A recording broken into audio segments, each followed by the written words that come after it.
জিবরাইল আইসা বলে, পয়গম্বর, ওই যে আপনার সাহাবী মুআয ইবনে জাবাল, ও পয়গম্বর মুআয ইবনে জাবাল ওই যে ইয়ামান চলে যাইতেছে। ও পয়গম্বর, এই যে মুআয আপনার থেকে দূরে চলে যাইতেছে, এই যাওয়াটা আপনার আর মুআযের জীবনের শেষ সাক্ষাৎ। আজকের পর থেকে মুআয আপনাকে আর কোনদিন জীবিত অবস্থায় মদিনায় পাবে না গো নবী। আপনিও জীবিত অবস্থায় বলে ইন্তেকালের আগে আর কোনদিন মুআযকে দেখবেন না। রাসূলুল্লাহি উসওয়াতুন হাসানা। আল্লাহ তাআলা বলেন, তোমরা আমার নবীকে এজন্য অনুকরণ করবা, কারণ আমার নবীর মধ্যে তোমাদের জন্য রয়েছে উত্তম আদর্শ। সুবহানাল্লাহ। আমার ব্যক্তি জীবনের জন্য পয়গম্বর আদর্শ,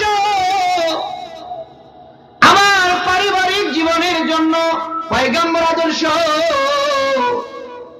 আমার সামাজিক জীবনের জন্য পয়গম্বর আদর্শ, আমার রাষ্ট্রীয় জীবনের জন্য পয়গম্বর আদর্শ, আমার রাজনৈতিক জীবনের জন্য পয়গম্বর আদর্শ। আমার জন্মের পর থেকে মৃত্যু পর্যন্ত আমার কদম কদম পয়গম্বরের মধ্যে আমাদের জন্য রয়েছে আদর্শ। এজন্য আল্লাহ তাআলা বলেন, লাকাদ কানা লাকুম ফি রাসূলিল্লাহি উসওয়াতুন হাসানা। বান্দা বান্দীরে, এজন্য তোমরা আমার পয়গম্বরকে অনুসরণ করবে, আমার পয়গম্বরকে অনুকরণ করবে, আমার পয়গম্বরের নবুয়তের 23 বছরের নকল করবে। কারণ আমার পয়গম্বরের মধ্যে তোমাদের জন্য আদর্শ, শুধু আদর্শ নয়, উসওয়াতুন হাসানা, উত্তম আদর্শ আছে। আল্লাহু আকবার। এখন 3 নম্বর কথা, আমরা পয়গম্বরের অনুকরণ করব কেমনে কেমনে কেমনে? এটাও পয়গম্বর বলেন, قال رسول الله صلى الله عليه وسلم من أحب سنتي فقد أحبني ومن أحبني كان معي في الجنة। আল্লাহর নবী বলে, যে ব্যক্তি আমার সুন্নতের অনুকরণ করার মাধ্যমে আমার সুন্নতের মহব্বত করলো, মান আহাব্বা সুন্নতি, অনুসরণের মাধ্যমে আমার সুন্নতকে মহব্বত করলো, ফাকাদ আহাব্বানি, সে যেন আমি নবীকে মহব্বত করলো। চিল্লায়ে বলেন আল্লাহু আকবার। সে যেন আমার নবীকে মহব্বত করলো। ওয়ামান আহাব্বানি, যে আমি নবীকে মহব্বত করলো, কান মাই ফিল জান্নাহ, সে আমি নবীর সাথে জান্নাতে থাকবে। সুবহানাল্লাহ। তো নবীকে অনুসরণ করবে জন্য নবীর মধ্যে আমাদের জন্য উত্তম আদর্শ রয়েছে। তো নবীকে কিভাবে অনুসরণ করব? বলে, নবীর গোটা নবুয়তের 23 বছরের সুন্নতের আমলের মাধ্যমে নবীর অনুসরণ করব। তো নবীর সুন্নতের আমল, সুন্নতের অনুসরণ যদি আমরা আমাদের জিন্দেগিতে করতে পারি, তো আমাদের জান্নাত কার সাথে হবে? কথা বলেন, কার সাথে? নবীর সাথে। তো নবীর সাথে জান্নাতে যেতে চাই কে কে? হাত তোলা দেখান তো দুইটা। চিল্লায় বলেন সুবহানাল্লাহ। জবান করে চিল্লায় বলেন আলহামদুলিল্লাহ, লা ইলাহা ইল্লাল্লাহ, আল্লাহু আকবার। শুধু নবীর সুন্নতের আমল করলে জান্নাত এমন নয়, শুধু জান্নাত নয়, নবীর সুন্নতের আমল যদি কোনো বান্দা আর বান্দি করতে পারে, এই বান্দা বান্দির মর্যাদা আল্লাহ শুধু আখিরাতে নয়, শুধু জান্নাতে নয়, সুন্নাতের উপর আমল করনেওয়ালার মর্যাদা দুনিয়ার জমিনে আল্লাহ বৃদ্ধি করে দিবে। সুবহানাল্লাহ। এই জন্য আমি বারবার বলি, ওই যে পয়গম্বরের সাহাবী, পয়গম্বরের একজন পেয়ারা সাহাবী বিলাল রাদিয়াল্লাহু তাআলা আনহু, পয়গম্বর 1,35,000 সাহাবী, 1,35,000 সাহাবীর মধ্যে 3 জন কালো সাহাবী ছিল। এই 3 জন কালো সাহাবীর মধ্যে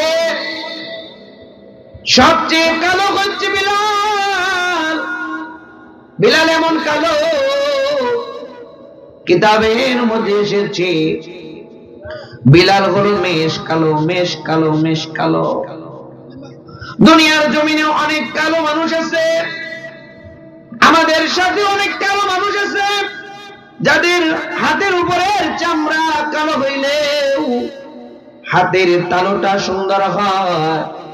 কিন্তু বিলাল এমন কালো, এমন কালো, বিলালের উপরের চামড়া যেমন কালো ছিল রে, বিলালের হাতের তালুটা ওই রকম কালো। বিলালের কপাল ছিল চিকন, নাকটা ছিল চ্যাপ্টা, ঠোঁটটা ছিল মোটা। বিলাল নিজে ছিল খাটো, বিলালের পা গোলা ছিল ফাটা। বিলাল ছিল মেষ কালো। শুধু এখানে শেষ নয়, বিলালের কোন বংশীয় কোন মর্যাদা ছিল না। বিলালের দাদা গোলাম, বিলালের মা গোলাম, বিলালের বাবা গোলাম, বিলাল নিজেও একজন গোলাম। 11 বারের মতো বিক্রি হয়েছে বিলাল। এমন একজন নিম্নমানের, নিম্ন বংশের একজন কালো সাহাবী হচ্ছে বিলাল। কিন্তু পয়গম্বরের সুন্নাত দ্বারা জিন্দেগি এমন ভাবে সাজাইছে, পয়গম্বরের আদর্শ এমন ভাবে লালন করেছে বিলাল। এজন্য আল্লাহ বিলালের মর্যাদা, বিলালের সম্মান এই পরিমাণ বাড়াইছে। বিলাল হাতে জমিনে বিলালের পায়ের আওয়াজ শোনা যায় জান্নাতে। আল্লাহু আকবার। আমার আপনার নবী মেরাজে চলে গেছে, আল্লাহর সাথে সাক্ষাৎ করেছে পয়গম্বর। এবার আল্লাহ তাআলা বলে, দোস্ত জাহান্নাম দেখলেন, আমার সাথে সাক্ষাৎ করলেন, যান দোস্ত যান, আপনি আমার জান্নাতটা দেখে আসেন। আল্লাহ তাআলা জিবরাইলকে দিয়ে পয়গম্বরকে জান্নাত দেখানোর জন্য পাঠালেন। আমার আপনার নবী জিবরাইলকে নিয়ে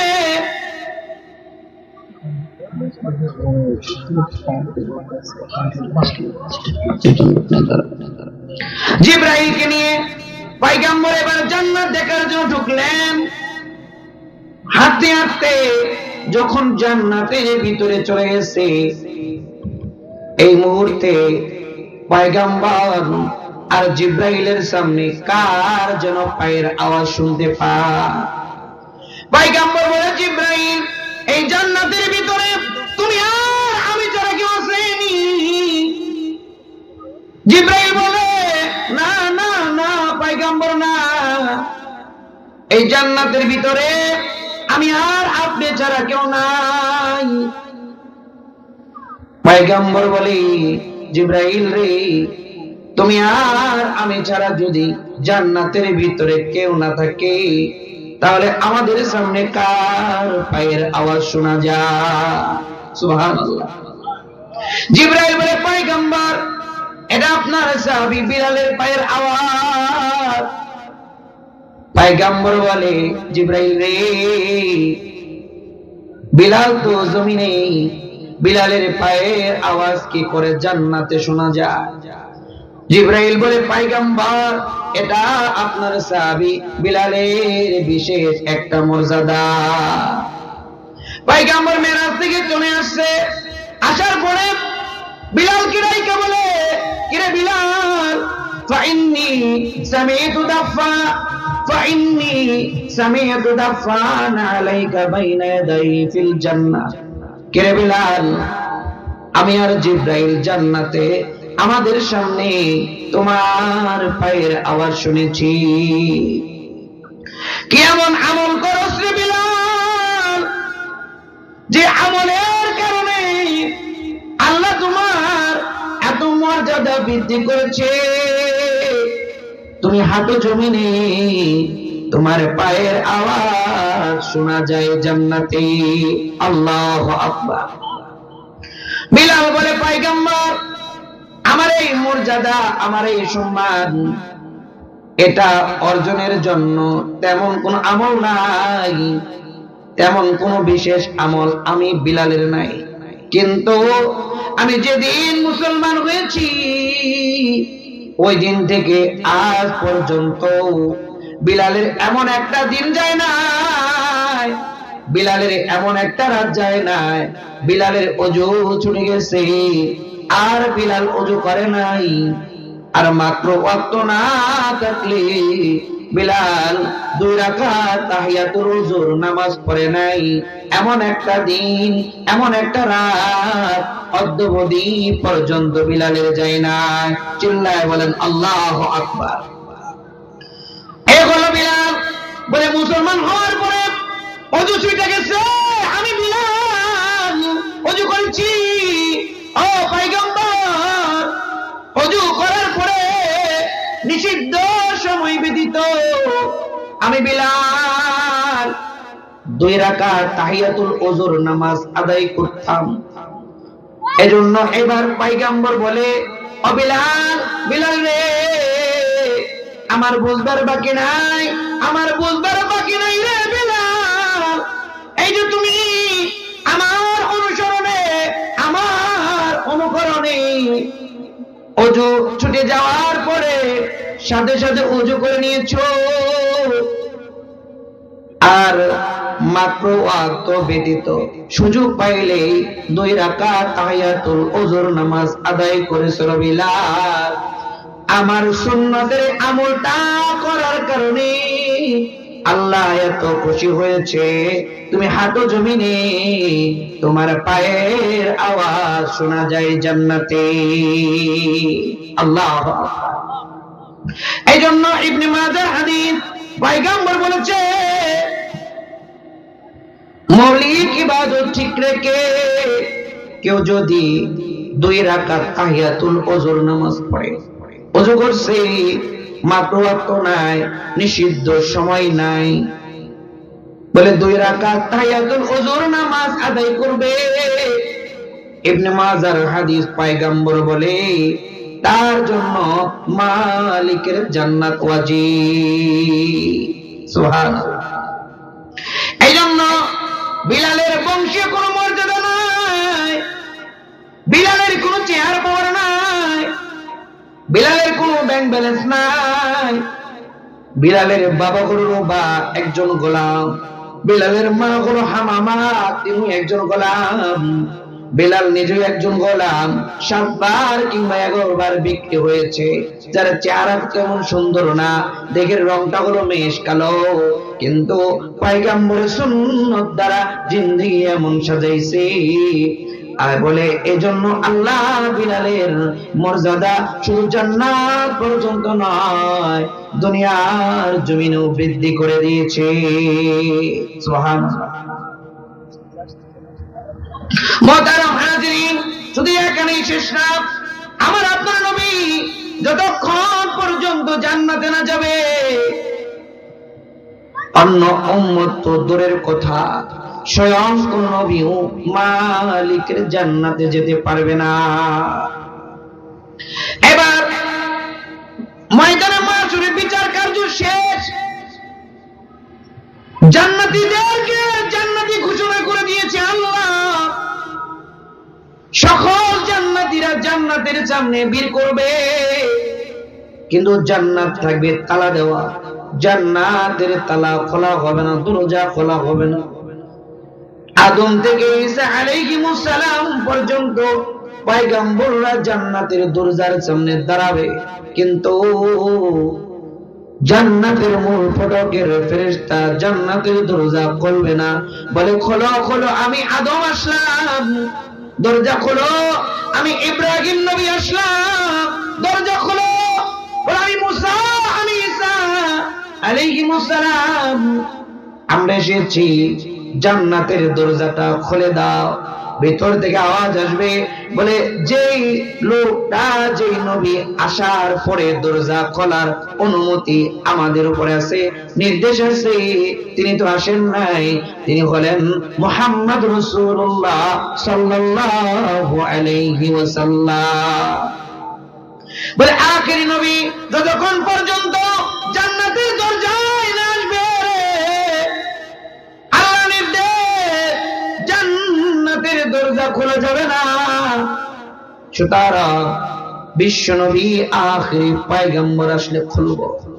এবার পয়গম্বর আসবে, এবার আল্লাহ বলবে পয়গম্বর সবার আগে আপনি জান্নাতে ঢুকবেন, তারপরে বাকি নবীরা, তারপরে আপনার উম্মত, তারপরে বাকি উম্মত জান্নাতে যাবে। এবার আল্লাহ বলে, ও দোস্ত, ও পয়গম্বর, আপনি জান্নাতে যাবেন, কিন্তু খালি পায়ে যাবেন না, হেঁটে হেঁটে যাবেন না, আপনাকে যে ওট দিলাম, ওটের উপর সওয়ার হয়ে জান্নাতে যাবে। সুবহানাল্লাহ। এবার আল্লাহ বলে, দোস্ত, ও পয়গম্বর, এই যে উট দিলাম, ওটের উপর আপনি বসবেন, এই ওটটা তো একা একা জান্নাতে যাবে না, ওটটার লাগাম টেনে টেনে জান্নাতে নেওয়ার জন্য একজন লোক দরকার। নবী হে, আপনার লক্ষাধিক সাহাবীর মধ্যে আপনার যাকে পছন্দ তাকে ডাক দেন, আর তার হাতে আপনার উটের রশি দেন।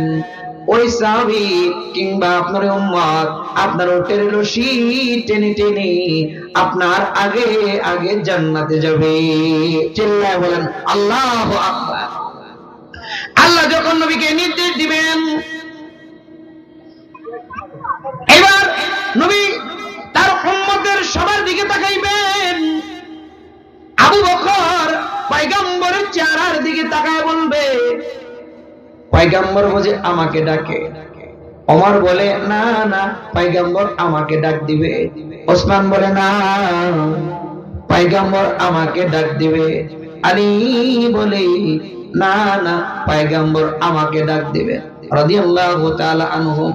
এমন করে আগত অনাগত বলে সকল উম্মতেরা পয়গম্বরের দিকে তাকায় থাকবে যে না না, পয়গম্বর আমাকে ডাক দিবে, আমি গিয়ে পয়গম্বরের উটের রশি ধরে জান্নাতে যাব। এবার পয়গম্বর বলে, আল্লাহ, আমার সব উম্মতেরা আমার দিকে তাকায় আছে, আমি কাকে ডাক দেব, কে বেজার হবে? আল্লাহ, ও আল্লাহ, আপনি একজন ডাক দিয়া দেন যে আমার উটের লাগাম ধরে টেনে টেনে জান্নাতে ঢুকবে। এবার আল্লাহ তাআলা এবার উম্মতের দিকে তাকাবে, না না, আবু বকরকে ডাকবেন না, ওমরকে ডাকবেন না, উসমানকে ডাকবেন না, আলীকে ডাকবেন না। এবার আল্লাহ সরাসরি পয়গম্বরের সাহাবী বিলালকে ডাক দিবে। আল্লাহু আকবার। সবচেয়ে নিম্নমানের বিলালটাকে ডাকবে, আয় বিলাল আয়, আমার দোস্ত জান্নাতে যাবে, আমার দোস্ত এই উটের উপর সওয়ার হবে, আমার এই দোস্তের এই উটের রশিটা টেনে টেনে তুমি জান্নাতে নিয়ে যাও। সুবহানাল্লাহ। তো বিলাল, যার বংশীয় মর্যাদা আগে যেগুলো বললাম কিচ্ছু নাই, সবচেয়ে নিম্নমানের একজন মানুষ হলো বিলাল, কিন্তু পয়গম্বরের সুন্নাত আর পয়গম্বরের আদর্শ লালন করার কারণে বিলালের তো মর্যাদা হয়েছে। শুধু পায়ের আওয়াজ জান্নাতে না, বলে জান্নাতে যাওয়ার আগেও নবীর উটের রশি ধরে ধরে বিলালে আগে জান্নাতে প্রবেশ করবে। সুবহানাল্লাহ। বিলাল আগে জান্নাতে প্রবেশ করবে। এটা কেন হইছে? নবীর সুন্নতের আমল দ্বারা জিন্দেগি বানানোর জন্য হইছে। এজন্য আল্লাহ তাআলা বলেন, কুল ইন কুনতুম তুহিব্বুনাল্লাহ, কুল ইন কুনতুম তুহিব্বুনাল্লাহ ফাত্তাবিউনি ইউহিব্বুকুমুল্লাহ ওয়া ইয়াগফির লাকুম যুনুবাকুম আল্লাহু গফুরুর রহিম।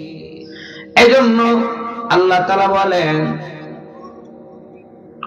পয়গম্বর আপনার উম্মতের নারী আর পুরুষদেরকে জানায়া দেন, ইন কুনতুম তুহিব্বুনাল্লাহ, তোমরা যদি আল্লাহকে ভালোবাসো কিংবা আল্লাহর ভালোবাসা চাও, ফাত্তাবিউনি, আমার অনুসরণ আমার অনুকরণ করো। যদি আমার পয়গম্বরের অনুসরণ অনুকরণ করতে পারো, ইউহিব্বুকুমুল্লাহ, আমি আল্লাহ তোমাদের ভালোবাসবো, ওয়া ইয়াগফির লাকুম যুনুবাকুম, এবং জিন্দেগীর গুনাহগুলো মাফ করে দিব। সুবহানাল্লাহ। এইজন্য পয়গম্বরের অনুসরণ করলে শুধু জান্নাত নয়, শুধু দুনিয়াতে মর্যাদা নয়, শুধু বলে বিলালের মতো সম্মান নয়, বলে মস্ত বড় একটা নিয়ামত দুনিয়াতে আল্লাহ দিবেন।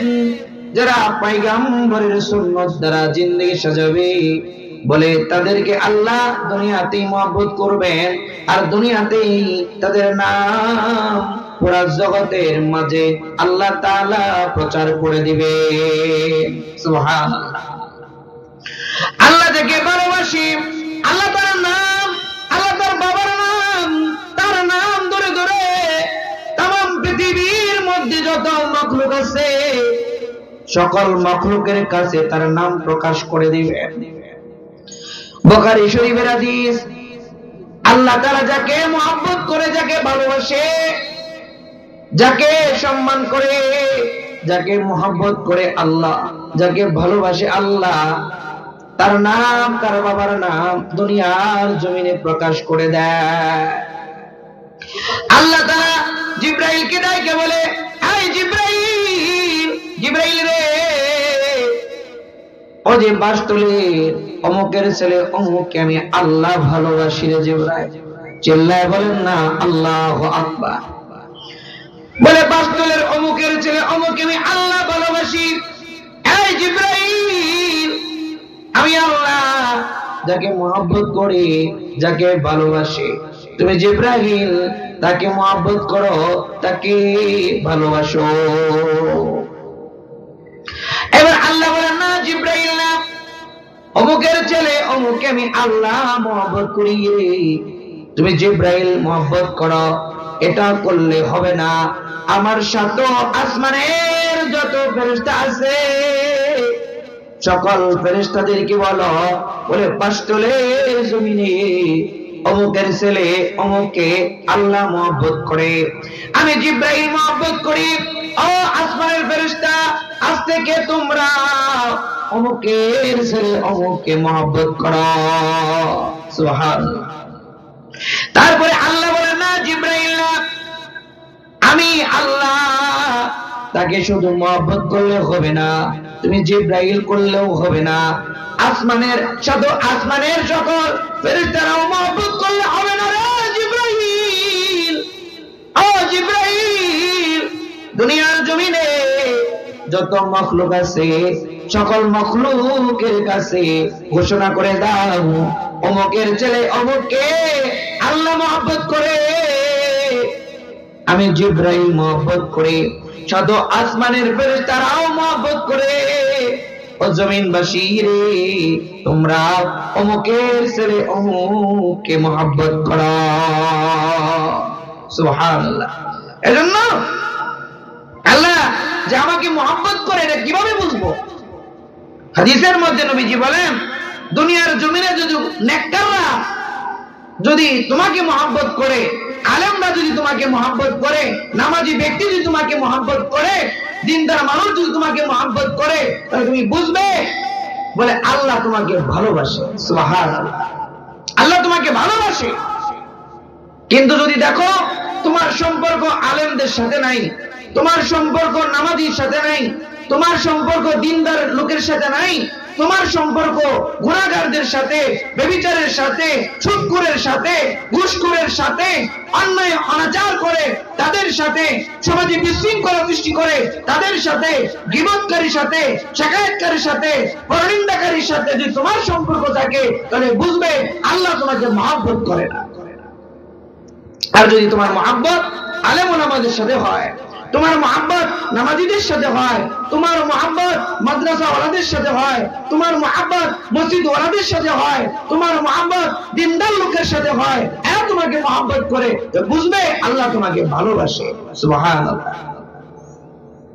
আল্লাহ আমাকে ভালোবাসে, এটা চিনার আলামত। এটা হলো কি আলামত। এই জন্য আল্লাহ তাআলা বলে, দোস্ত আপনি না আপনার উম্মতদেরকে জানায়া দেন, ইন কুনতুম তুহিব্বুনাল্লাহ, কয় তোমরা যদি আমি আল্লাহকে ভালোবাসো তাহলে ফাত্তাবিউনি, এই আমার দোস্ত মুহাম্মদ সাল্লাল্লাহু আলাইহি ওয়াসাল্লাম তার অনুসরণ করো, তাহলে আমি আল্লাহ তোমাদেরকে ভালোবাসবো। এজন্য নবীর অনুসরণ অনুকরণের মধ্যে হচ্ছে হিদায়াত। কারণ নবীর সুন্নাত থেকে যে লোকটা যত দূরে, সে আল্লাহ থেকে তত দূরে। আর যে লোকটা নবীর সুন্নতের যত কাছাকাছি, ওই লোকটা আল্লাহর তত কাছাকাছি। একজন লোক যদি পেয়ারা হতে চায়, আল্লাহর মহব্বতের হইতে চায়, আল্লাহর নৈকট্যশীল বান্দা কিংবা বান্দি হতে চায়, আল্লাহর সাথে তাআল্লুক যদি কেউ পয়দা করতে চায়, তাআল্লুকে মা আল্লাহকে যদি বানাইতে চায়, নবীর সুন্নতের আমলের বিকল্প কোনো আমল নাই। আল্লাহ তাআলার কাছাকাছি যাওয়ার জন্য নবীর সুন্নতের উপরে আমাদের আমল করতে হবে। নবীর সুন্নত যারা আমাদের জিন্দেগি সাজাইতে হবে, নবীর সুন্নত আমার বন্দেগী বানাতে হবে। যদি এটা পারি, তাহলে আমরা সবাই আল্লাহ তাআলার পেয়ারা হয়ে যাব, আল্লাহ তাআলার প্রতি মহব্বত এবং ভালোবাসার বান্দা বান্দিতে পরিণত হব। এজন্য কিতাবের মধ্যে এসেছে, নবীর সুন্নতের আমল যারা দুনিয়ার জমিনের মধ্যে করবে, এই যে আমরা যারা পয়গম্বর থেকে হাজার হাজার বছর পরে আসছি, শত শত বছর পরে আমরা জন্ম নিয়েছি, হাজার হাজার মাইল পয়গম্বর রওজা থেকে দূরে আছি, আমাদের ব্যাপারে পয়গম্বর তার জীবদ্দশায় সুন্দর একটা নসিহত করেছে।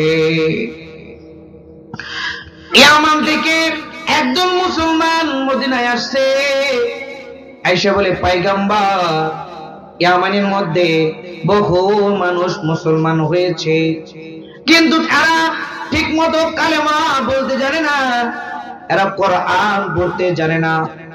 এই জন্য আমাদের একজন কারি দেন, যিনি আমাদের কালেমা শিখাবে, কোরআন শিখাবে। একজন মুফতি সাহেব দেন, আমাদের সব সমস্যার সমাধান করে দিবে। আর একজন বিচারক দেন, কাজী অনুজা। একজন বিচারক দেন, যিনি আমাদের বিচার কার্য পরিচালনা করবে। তিনজন বড় বড় সাহাবী দেন নবী।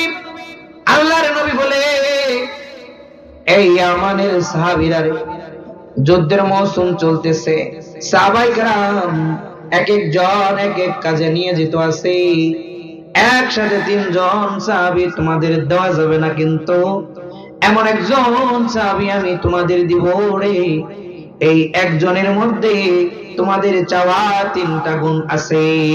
সুবহানাল্লাহ। একসাথে তিনি একজন বড় কারি, একসাথে তিনি বড় ফকিহ, বড় একজন আলেম, আবার তিনি একজন বড় বিচারক। তিনি হলেন আমার মহব্বতের সাহাবী মুআজ ইবনে জাবাল। ভাই, আমার মুআজ বড় একজন কারি, আবার বড় একজন আলেম, আবার বড় একজন বিচারক। এই মুআজকে দিয়ে দিলাম, মুআজকে তোমরা নিয়ে যাও। পয়গম্বর মুআজকে বড় মহব্বত করতেন। আলিফ বা তা থেকে তাফসীরে মাসালা মাসাইল পয়গম্বর নিজে মুআজকে শিখাইছে।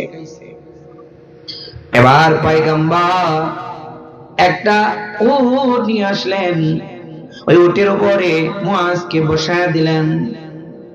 এবার পয়গম্বর মুআজকে ইয়ামান পাঠাই দিয়েছে। মুআজ উটের উপর বসে ইয়ামেনের দিকে যায়, আর পয়গম্বরও পিছনে পিছনে যায়। আপনারা দেখবেন, সন্তান যদি চাকরি করে, সন্তান যদি স্কুলে যায় কিংবা ঢাকা যায়, বাড়ি থেকে দূরে থাকে, এই সন্তান যদি বাড়ি থেকে বের হয়, মা ততক্ষণ পর্যন্ত রাস্তার দিকে তাকিয়ে থাকে যতক্ষণ পর্যন্ত সন্তানের চেহারা দেখা যায়। পয়গম্বর এক একটা সাহাবী, পয়গম্বর এক একটা সন্তানের মতো।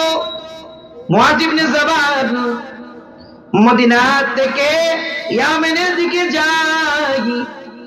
পয়গম্বর মুআজ ইবনে জাবালের দিকে তাকায় থাকে। পয়গম্বর থেকে মুআজ ইবনে জাবাল অনেকটা দূরে চলে গেছে। এই মুহূর্তে আল্লাহ তাআলা জিবরাইলকে পাঠায়া দিয়েছে। কথাটা দিল দিয়ে শুনবেন। আজকে বড় মহব্বত করতেন।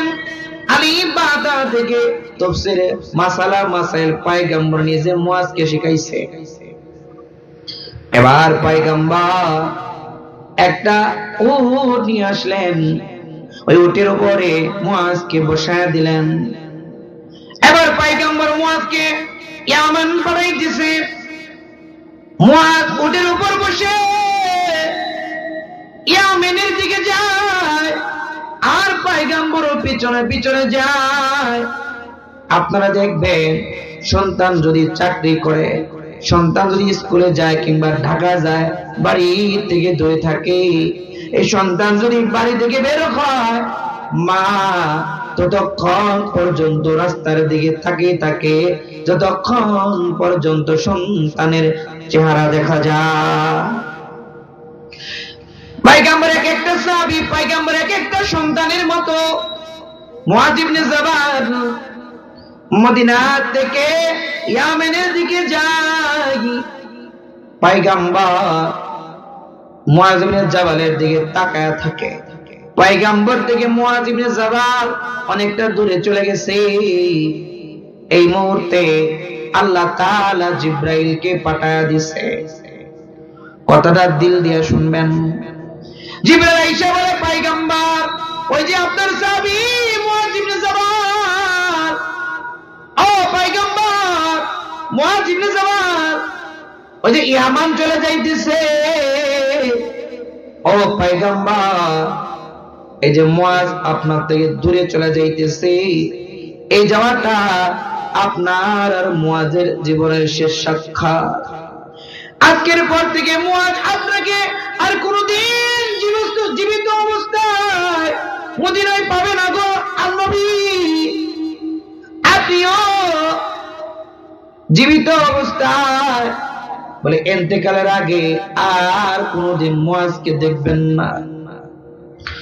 এই কথাটা আল্লাহ যখন জিবরাইলের মাধ্যমে পয়গম্বরের কানে কানে বলেছে, পয়গম্বর হাউমাউ করে কান্না শুরু করেছে। বড় একটা চিৎকার দিয়া বলে, এই বিলাল, বিলাল, মুআজ, এই মুআজ দাঁড়া রে মুআজ, দাঁড়া, আর সামনের দিকে যাবি না রে মুআজ। একটাবার দাঁড়া রে মুআজ, একটাবার দাঁড়া, একটাবার দাঁড়া মুআজ, একটাবার আমার চেহারার দিকে তাকা। চিৎকার দিয়ে পয়গম্বর যখন মুআজকে ডাকছে, মুআজ পিছনের দিকে ঘুরে তাকাইছে। পয়গম্বর বলে, মুআজ, এইমাত্র জিবরাইল আমার কাছে এসেছে। জিবরাইল এসে আমার কানে কানে বলল, রে মুআজ, এই সাক্ষাৎটা তোমার আর আমার জীবনের শেষ সাক্ষাৎ। আয় মুআজ, আয়, তুই আমার একটাবার দেখ, আমি মুআজ তোকে একটাবার তাকায় দেখি রে মুআজ। এই কথা যখন পয়গম্বর বলছে, মুআজ বলে উটের উপর থেকে বলে ঠাস করে জমিনের মধ্যে পড়ে গেছে। মুআজ আর হাঁটতে পারে না। মুআজ হামাও করে ঘোরাঘুরি করে কান্দে। হামাগুড়ি দিয়ে পয়গম্বরের দিকে আসে। পয়গম্বর যখন মুআজ জমিনে পড়ে গেছে, পয়গম্বর দেরি করে নাই, একটা দৌড় দিছে। আমার নবীর গায়ে একটা চাদর ছিল, চাদরটা জমিনে পড়ে গেছে। পয়গম্বর দৌড় দিয়া মুআজকে নিজের বুকের সাথে আটকে ধরছে। পয়গম্বরের বুকের উপরে মুআজ হাউমাউ করে কান্দে আর বলে, নবী আপনি আপনার নির্দেশটা উঠায়া নেন, আমি মুআজ আপনাকে ছেড়ে ইয়ামান যাব না গো নবী। আমি তো বিশ্বাসই করতে পারি না, আমি আর কোনোদিন আপনার চেহারা দেখতে পারবো না গো নবী। ও পয়গম্বর, আমি বিশ্বাস করতে পারি না, আমি কোনোদিন আপনার পিছনে নামাজ পড়তে পারবো না গো নবী। আমি এটা মানতে পারি না, আপনার জবানের কোরআনের তেলাওয়াত আমি শুনতে পারবো না গো নবী। না নবী না, নবী না, আপনি মদিনায় থাকবেন, আমি আমার থাকবো, কিন্তু জীবিত অবস্থায় আপনাকে দেখতে পারবো না গো নবী। ও নবী, ওগো পয়গম্বর, আপনি আপনার নির্দেশটা উঠায় নেন, আমি মুআজ আর ইয়ামান যাব না।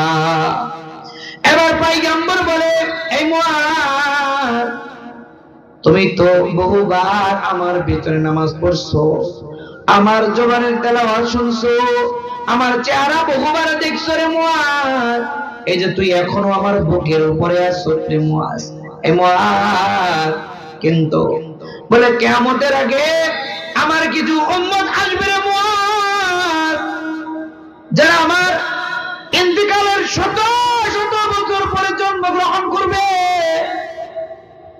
আমি পয়গম্বরের রওজা থেকে হাজার হাজার মাইল দূরে থাকবে।